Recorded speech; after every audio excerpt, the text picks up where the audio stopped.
자, 오늘은 우리가 십계명 5번째 시간입니다. 5계명이 뭐죠? 내 부모를 공경하라. 혹시 기억하시는 분이 계실지 모르겠는데 제가 작년 5월달 그때가 이제 첫째, 둘째 주였죠. 어버이 주일 때 제가 이 부모 공경에 대해서 한번 설교한 적이 있었는데 다 잊어주시고 다시 들으시면 되겠습니다. 네. 자, 부모님을 공경하라. 너무 우리가 잘 아는 말씀인데 참 지키기는 어려운 것 같습니다. 어떤 아들이 효자 아들이 있었어요. 그래서 이제 결혼할 때가 돼서 이제 예쁜 처자를 부모님께 소개시키려고 데리고 왔습니다. 모시고 온 게 아니라 데리고 왔죠. 그래서 인사를 드리는데 어머니가 반대하는 거예요. 야, 쟤는 안 된다. 쟤랑 못 결혼해. 왜요? 얼굴이 마음에 안 들어. 얼굴이 마음에 안 든다는 거예요. 이 남자는 청년은 너무나 효자였기 때문에 어머니 말씀을 순종하고 알겠습니다. 그래서 이제 또 다른 이제 자매를 만나서 다시 부모님께 인사드리러 왔어요. 근데 또 보자마자 또 안 된다는 거예요. 왜 또 안 돼요? 성격이 마음에 안 들어. 성격이 까탈스러운 것 같아. 안 된다는 거예요. 또 효자였기 때문에 그래 알았어요. 그래서 이제 남자가 이제 생각하는 거 청년이 왜 반대할까? 좋은 수가 있다. 엄마를 닮은, 그죠? 엄마 외모와 엄마 성격을 닮은 사람이면은 엄마가 합격하겠지 하고 이제 그런 자매를 정말 어렵게 찾아가지고 이제 데리고 온 거예요. 이번에는 승낙을 받을 수 있겠다 했는데 이런 옆에 있던 아버지가 안 된다. 너희 엄마랑 너무 닮았어, 안 돼. 나는 이 결혼에 반대다 그러는 거예요. 참 어려운 겁니다. 이게 부모님을 다 만족시키는 게 어려운 거예요.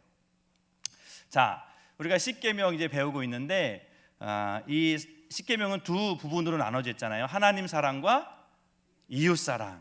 자, 4계명까지가 이제 하나님 사랑에 대한 이야기고 5계명부터 10계명이 이제 이웃 사랑에 대한 이야기인데 그 이웃 사랑에 대한 첫 번째 계명이 뭐예요? 바로 오늘 보고 있는 부모를 공경하라. 내 부모를 공경하라는 것이 이제 이웃 사랑의 첫 번째 계명이라는 거죠. 왜 많은 것 중에서 여러 개 중에서 이 부모를 공경하라를 이웃 사랑의 첫 번째 계명으로 하나님께서 명령하셨을까? 여기에 중요한 의미가 있다는 거죠. 뭐냐면 이것이 부모를 공경하는 것이 하나님 사랑과 이웃 사랑을 이어주는 거라는 거예요. 이어주는 거. 이 사람이 정말 부모를 공경하는지를 보면은 하나님을 정말 이 사람이 사랑하는지 또 이웃을 사랑하는지를 다 알 수 있다는 거예요. 그래서 이 부모 사랑하는 것이 그만큼 중요하다는 거죠. 그리고 이 부모 사랑이 바로 이웃 사랑의 첫 번째 계명인 이유는 모든 인간관계 중에서 가장 중요하고 기본이 되는 관계가 이 부모 자식 간의 관계라는 거죠. 가족 안에서 이 관계가 잘 맺어지면 사회에 나가서도 관계를 잘 맺을 수 있는데 이 부모와 자식 간의 관계를 잘 맺지 못하면 사회에 나가서도 관계를 맺기가 어렵다는 거죠. 그래서 바로 이웃 사랑의 첫 번째 계명이 내 부모를 공경하라는 그러한 말씀이라는 거죠. 자, 그런데 우리가 좀 이상한 것이 뭐냐면 부모를 공경하라는 그러한 말씀은 십계명에 들어있는데 자식을 사랑하라라는 계명은 없어요. 그죠? 자식 사랑하는 것도 중요할 것 같은데 왜 부모에 대한 공경에 대한 내용은 있는데 왜 자녀를 사랑하는 내용은 없을까? 그것은 부모를 공경하는 것은 어려운 일이에요. 그냥 되지 않는다는 거죠. 의지를 가지고 우리가 공경을 해야지 공경하는 건. 하지만 자식 사랑은 하지 말라고 해도 자식 사랑을 한다는 거예요. 그래서 이런 말이 있죠. 내리 사랑은 있지만 올리 사랑은 없어요. 무슨 말이 있어요? 올리는 효도예요. 내가 열심히 해야 되는 거죠. 내리 사랑은 그냥 내가 저절로 사랑을 하는 거예요. 지 자식 싫다는 사람 아무도 없잖아요. 그죠? 지 자식 안 예쁘다는 사람 본 사람 있나요? 고슴도치도 지 자식은 예쁘다 그러잖아요. 그렇기 때문에 부모를 사랑하는 것, 부모를 공경하는 것은 우리가 명령을 하나님이 내린 거죠. 쉽지가 않은 거예요. 우리 의지를 가지고 정말 두려운 마음을 가지고 섬겨야 된다는 얘기죠. 또 이런 말도 있습니다. 한 부모가 10자식은 보살펴도 10자식이 한 부모를 못 모신다는 말이 있어요. 부모는 10자식, 자식이 많아도 다 돌볼 수 있는데 자식이 아무리 많아도 한 부모를 잘 모시기 쉽지 않다는 거죠. 그만큼 부모를 공경하는 것이 이게 말처럼 쉽지 않다는 겁니다. 그래서 자식 사랑에 대한 것은 우리가 너무나 쉬워요. TV 프로그램에 보면 이 자식 사랑에 대한 프로그램들이 많이 나온 것을 제가 발견하게 됐어요. 어떤 게 있을까요? 자, 그림을 보여주세요. 네, 이런 프로그램이 있습니다. 금쪽 같은 내 새끼. 네, 저 오은영이라는 저 박사님이 이제 자식을 잘 못 가르치고 잘 사랑하지 못하는 그런 부모들을 코칭해 주는 거예요. 네. 자, 그리고 또 어떤 프로그램 있죠? 미우새, 미운 우리 새끼. 네, 결혼을 안 하는 자식들을 보면서 이제 부모들이 아주 한탄스러워하지만 또 자기 자식이니까 너무너무 또 귀하게 생각한다는 거죠. 또 있어요. 뭐 슈퍼맨이 돌아왔다, 슈돌. 이것도 자식 아주 끔찍하게 자기 자식 생각하는 어떤 그런 프로그램. 이런 프로그램이 생각해 보면 되게 많다는 거죠. 자식은 부모가 자식 사랑하는 것은 그냥 내버려둬도 저절로 사랑한다는 거죠. 그런데 이 온리 효도하는 것은 이거 쉽지가 않다는 거예요. 자, 우리나라가 여러분들이 많이 들어봤을 겁니다. 이 65세 노인 인구가 점점 많아지고 있다는 얘기를 여러분들 많이 들으셨을 거예요. 자, 65세 인구가 우리 전체 인구의 얼마나 차지나에 따라서 이것을 이제 우리가 고령화 사회냐, 고령 사회냐, 초고령 사회냐는 것을 구분을 하는데, 그 노인 65세 이상이 전 인구의 7% 이상이면 노령화 사회인데 우리나라는 벌써 2000년도에 노령화 사회에 진입했다는 거죠. 그리고 노인 인구가 14%가 넘어가면 고령 사회인데 우리나라가 2017년에 벌써 고령 사회를 진입했다는 거예요. 그리고 이제 2025년 얼마 남지 않았죠. 3년만 있으면 노인 인구가 전체 인구의 21%가 넘어가는 초고령 사회로 넘어간다는 거예요. 그만큼 지금 노인 인구가 많이 늘어나고 있다는 거예요. 자, 그런데 그에 비해서 노인을 잘 공경하고 있느냐? 그렇지 못하다는 거예요. 자, 노인을 이제 학대하는 그런 신고 건수가 통계로 나왔는데요.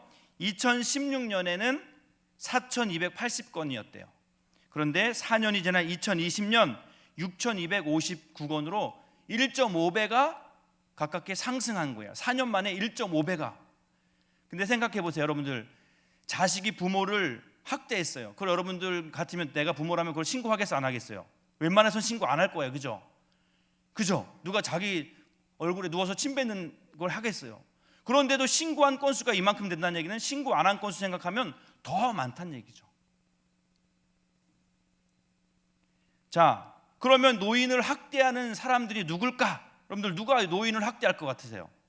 요즘 우리가 뭐 요양원도 보내고 또 주간보호센터도 보내니까 거기 있는 시설에 있는 분들이 우리 아빠를 괴롭히진 않을까 생각하겠죠? 아니라는 거예요. 자, 노인 학대 가해자 중에 가장 제일 많이 차지하는 비율이 누굴까요?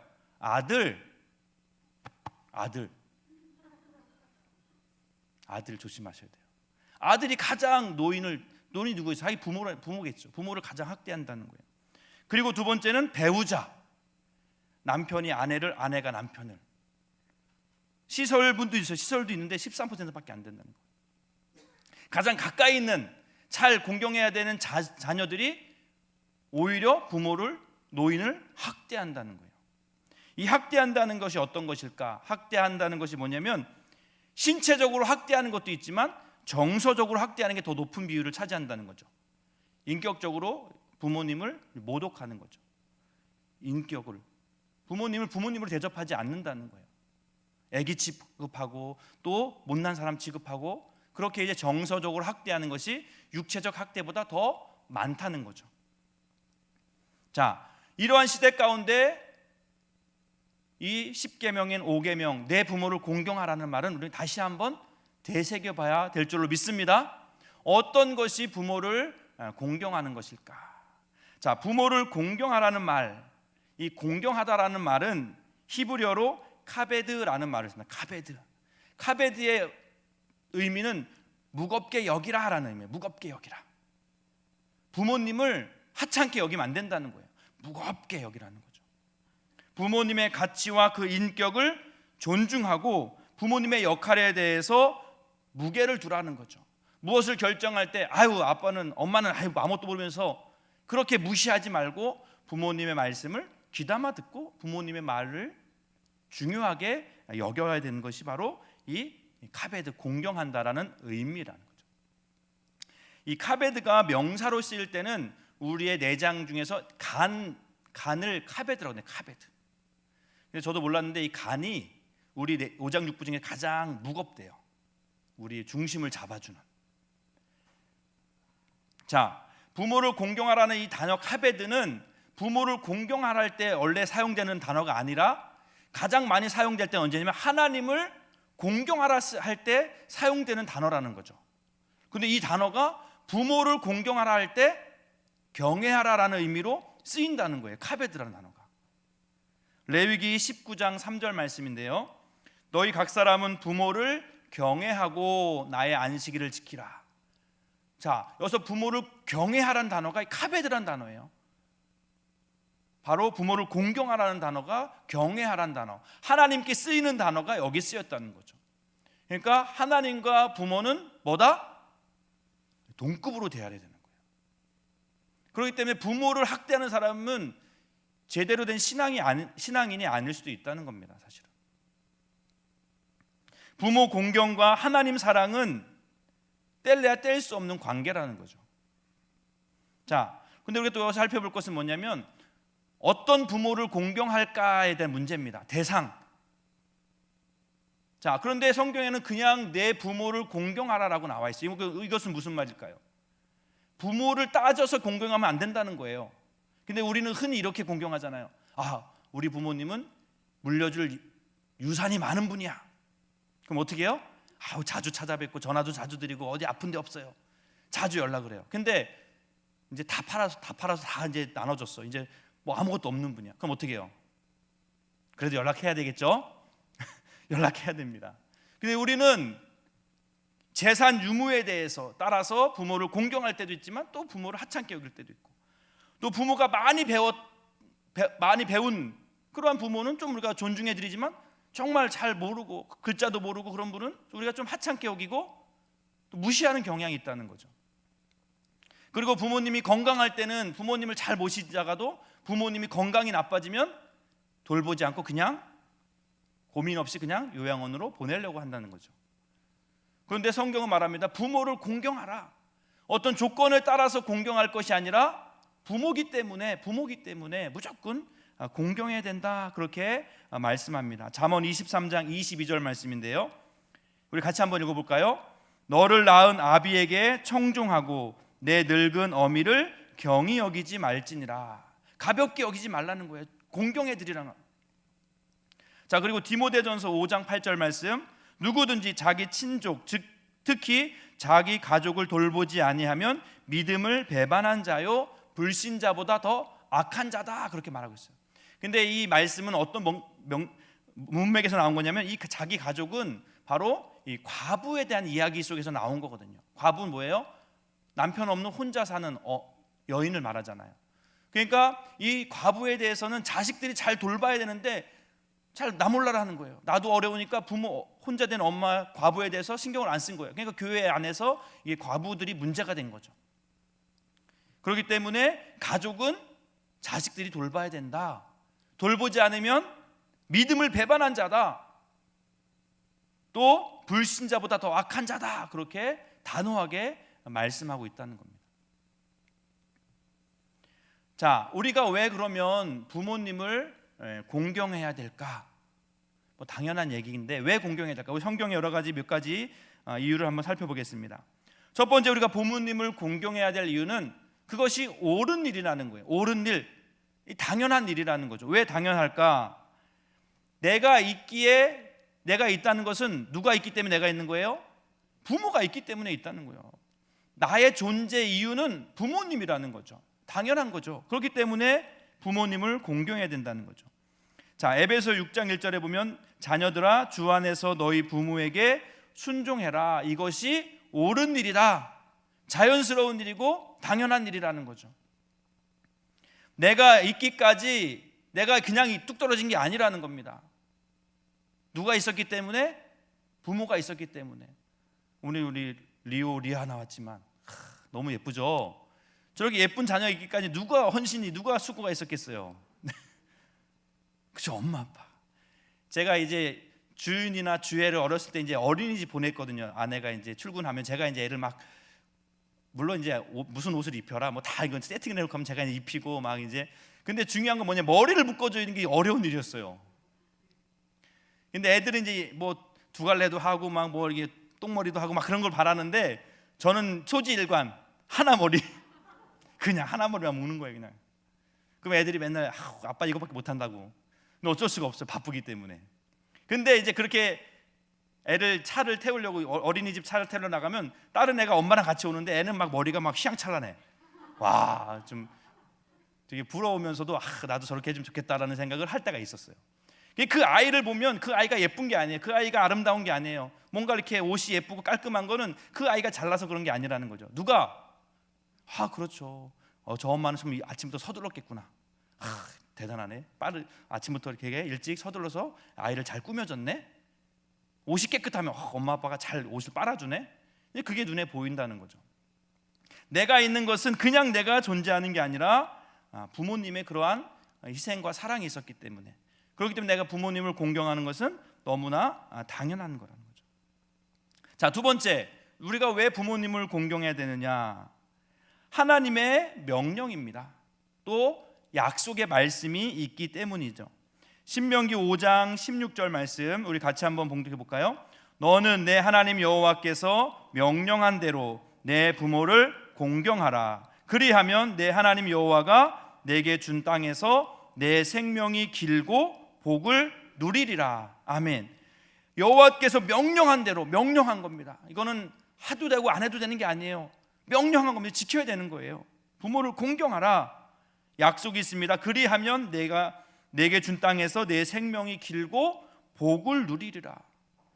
또 에베소서 6장 2절 3절에도 또 비슷한 말씀 나옵니다. 내 아버지와 어머니를 공경하라. 이것은 약속 있는 첫 계명이니 이로써 내가 잘되고 땅에서 장수하리라. 아멘. 여러분들 이 땅에서 잘되기 원하시나요? 제가 비결을 알려드릴게요. 부모님을 공경하래요. 그럼 하나님이 우리가 땅에서 잘되도록 도와주신대요. 여러분들 또 오래 살고 싶으세요? 별로 안 장수하고 싶으세요? 제가 비결을 알려드릴게요. 부모님을 잘 공경하래요. 그러면 장수하겠다, 내 생명이 길겠다 약속하고 계시다는 거죠. 하나님의 명령이 있기요 하나님의 약속이 있기 때문에 우리는 부모님을 공경해야 될 줄로 믿습니다. 세 번째, 우리가 왜 부모님을 공경해야 될까? 하나님이 너무 기뻐하신다는 거예요. 골로새서 3장 20절 말씀인데요, 자녀들아 모든 일에 부모에게 순종하라. 이는 주 안에서 기쁘게 하는 것이니라. 주 안에서 기쁜 일, 하나님을 기쁘게 해드리는 일이라는 거죠. 우리가 부모님을 잘 공경해드리면 먼저는 부모님이 기뻐하실 것이고, 또 그 모습을 보는 하나님이 너무너무 기뻐하신다는 거예요. 우리가 하나님을 어떻게 하면 기쁘시게 할까? 제가 또 한 가지 방법 알려드릴게요. 부모님을 기쁘시게 해드리면 하나님도 기뻐하실 줄로 믿습니다. 자, 마지막 네 번째, 왜 우리가 하나님 부모님을 공경해야 될까? 예수님도 하나님 그 육신의 부모님을 잘 공경했다는 거죠. 예수님이 영적인 하나님도 잘 뜻을 따랐지만 육신의 부모였던 마리아와 요셉도 잘 받들었다는 거예요. 자, 누가복음 2장 51절에 보면 전반부에 이렇게 나와 있습니다. 예수께서 함께 내려가사 나사렛에 이르러 순종하여 받드시더라. 자, 이게 무슨 말씀이냐면, 이때는 예수님이 12살 때예요. 12살 때 6월절에 성전에 갔다가 이제 거기서 이제 잊어버렸죠. 아버지 어머니 잊어버렸잖아요. 그리고 이제 나중에 찾으니까 랍비들과 어떤 그런 토론을 하고 있는 걸 발견하게 됐죠. 그러면서 이제 그때 뭐라고 했어요? 아버지, 제가 아버지의 집에 있어야 될 것을 모르셨습니까? 벌써부터 이제 그때부터 이제 예수님께서 자기의 정체성이 있었던 거예요. 자기는 하나님의, 어떻게 보면 하나님이 부름받은 어떤 그러한 잘하는 것을 알고 있었지만 그 이후로 어떻게 했어요? 집에 와서 순종하며 받들었다. 육신의 부모에 대해서도 소홀하게 여기지 않았다는 거죠. 모르긴 몰라도 예수님도 몫으로서 아버지를 잘 도왔을 것이고 어머니의 말씀에 순종했다는 거죠. 또 예수님께서 십자가에 이제 마지막 죽으시기 직전에 또 십자가에서 가상 7원 중에 한 말씀이 있습니다. 그게 어떤 말씀일까요? 요한복음 19장 27절 말씀인데요. 또 그 제자에게 이르시되 보라 내 어머니라 하신대 그때부터 그 제자가 자기 집에 모시니라. 자, 누구와 누구한테 얘기한 거예요? 예수님이 지금 요한한테, 그 제자 요한한테 얘기하는 거예요. 요한아 보라 저기 내 어머니다. 마리아를 바라보면서 이제 네 어머니야. 나는 이제 십자가에 죽지만 네가 네 어머니로 생각하고 잘 모셔주길 바래.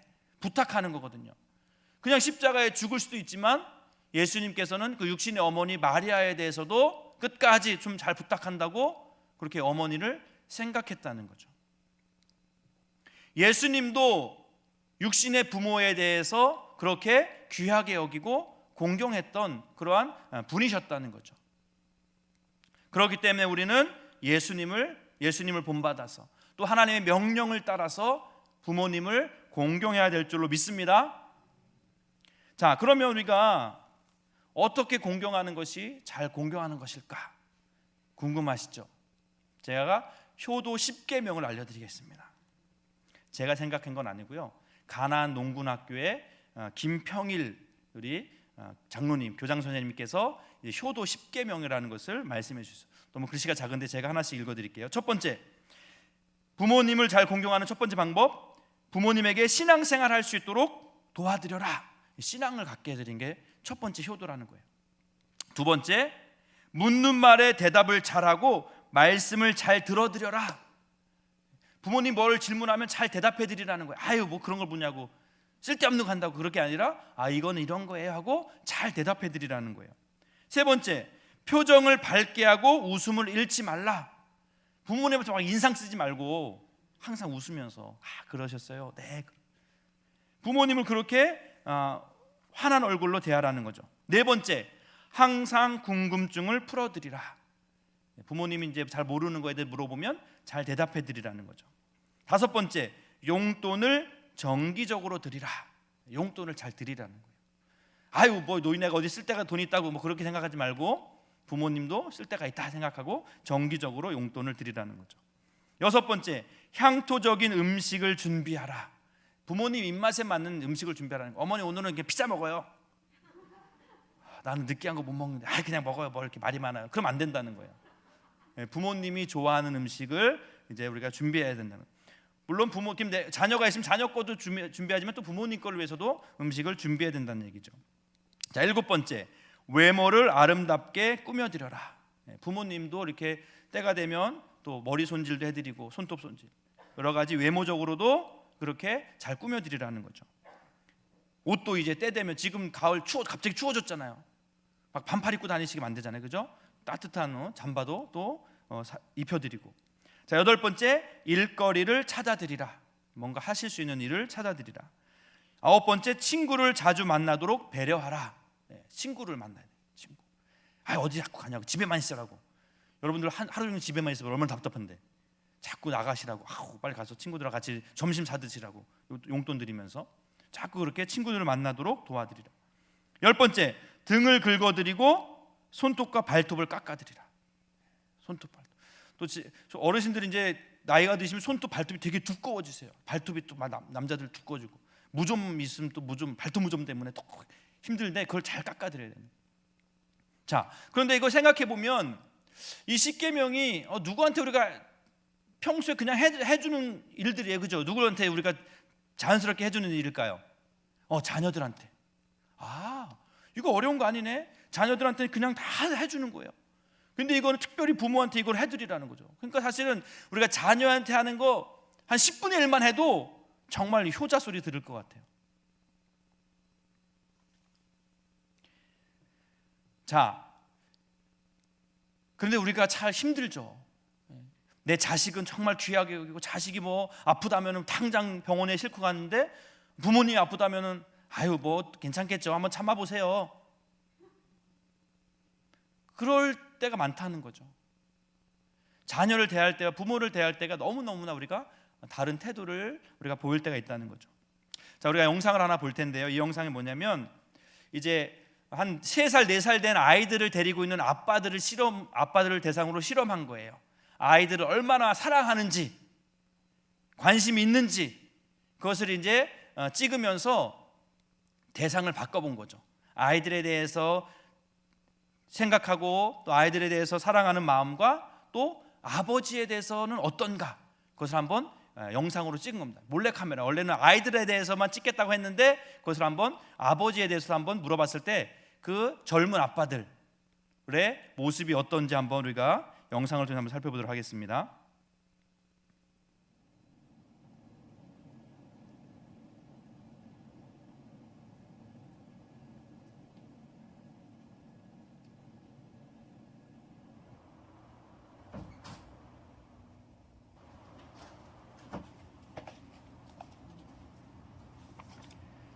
자, 이제 젊은 아빠들에게 설문지를 나눠드렸습니다. 내용은 뭐죠? 아이가 제일 좋아하는 것은 무엇입니까? 좋아하는 음식. 아이의 자는 모습을 최근에 본 적이 있습니까? 당신 차에, 핸드폰에, 지갑에 아이 사진이 몇 장 있습니까? 아이에게 사랑한다고 언제 마지막으로 말했습니까? 뭐 자주 하는 거기 때문에 찾기가 쉬운 거예요. 금방 이제 막 웃으면서 적는 거죠. 근데 대상을 바꿔서 질문합니다. 아버지라고. 아버지에게 사랑한다고 마지막으로 언제 말했습니까? 심각해지는 거예요. 아버지가 제일 좋아하는 음식이 무엇입니까? 모르겠어요. 뭔지, 아버지 뭐는지 좋아하는지 모르는 거죠. 최근에 아버지를 안아본 적 있습니까? 생각이 안 나는 거죠. 아버지의 자는 모습을 바라본 적이 있습니까? 아버지의 사진을 몇 장 가지고 있습니까? 총선이 아빠 김용봉, 난 신왕철 아빠 신현기. 이영근입니다. 큰아들이. 저 영우 아버지 되는 사람입니다. 조유섭 아빠, 진영이 아빠. 성함은 김성복. 생각나지요. 그 아들 딸 만나다가 아들 가졌는데 요번에도 딸이 못 갈까 했는데 네 엄마 아빠 동생한테 신경 써주고 좀 왔고. 부모로서 이렇게 뭔가를 충분하게 해줘야 되는데 그런 것도 못 해주고 그래서 참 마음이 아픕니다. 아들이라는 것은 어느 누가 바꿀 수도 없는 것이고 크게 뭐 도와주지도 못했고 했는데 그들이 알아서 잘 커가지고 계속 부족한 게 부모 마음 아닐까요? 죽는 순간까지 제가 그런 마음으로 살고 있어요. 계속 부족한 거예요. 너무 엄하게 했던 게 그게 좀 미안해.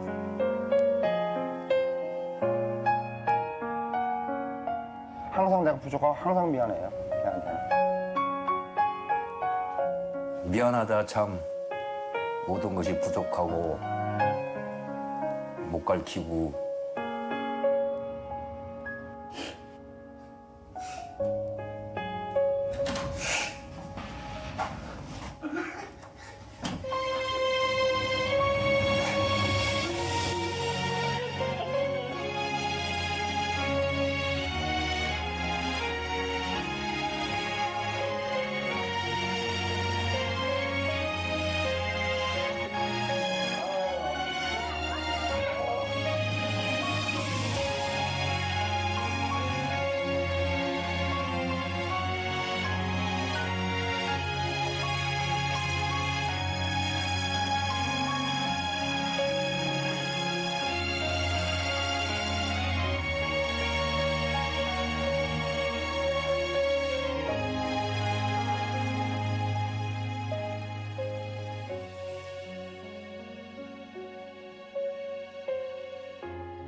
네, 자녀에 대해서는 많이 생각하고 자녀를 많이 사랑하고 또 자녀의 모든 것을 잘 알고 있지만 아버지에 대해서는 잘 모르는 거예요. 근데 아버지들의 대답은 미안하다는 거예요.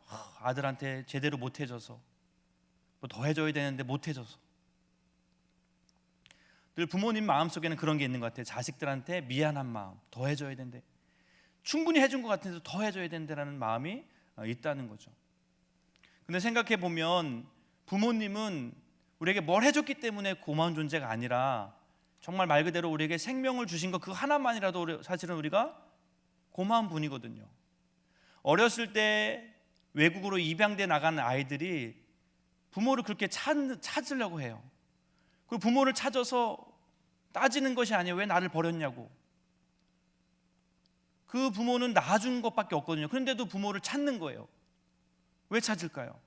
나를 낳아주신 분이기 때문에. 우리 부모님이 나에게 뭘 해줬기 때문에 그걸 공경할 것이 아니라 그냥 나를 이 땅 가운데 태어나게 해주신 것 그 하나만으로라도 우리는 부모님을 공경해야 되고 부모님을 잘 섬겨야 될 이유가 충분히 되는 줄로 믿습니다. 바라기는 저와 여러분 육신의 부모님 하나님처럼 잘 섬기심으로 하나님이 기뻐하시는 저와 여러분들의 삶이 되시기를 주님의 이름 간절히 축원드립니다. 기도하겠습니다. 참 좋으신 하나님 아버지, 그렇습니다. 우리가 자녀에 대해서는 끔찍하게 생각하고 또 부족한 게 없나 늘 돌보지만 우리 육신의 부모님에 대해서는 우리가 소홀하게 여기고 또 관심을 갖지 못할 때가 있었음을 고백합니다. 우리의 부모님들은 정말 우리를 키우기 위해서 밤낮 잠을 자지 못하면서 또 당신들은 먹지 못하면서 자녀들을 위해서 헌신하고 희생하셨습니다. 하나님, 부모를 공경하는 것은 당연한 것이고 또 하나님의 명령이며 또 예수님께서도 그러한 본을 보여주셨습니다. 저희가 눈에 보이는 부모님을 사랑하지 못하고 섬기지 못하면서 어떻게 눈에 보이지 않는 하나님을 내가 사랑한다라고 고백할 수 있겠습니까? 우리 안에 진정 부모님을 공경할 수 있는 그러한 마음을 허락하여 주시옵소서. 모든 것 주님께 감사드리며 예수님의 이름으로 기도하옵나이다. 아멘.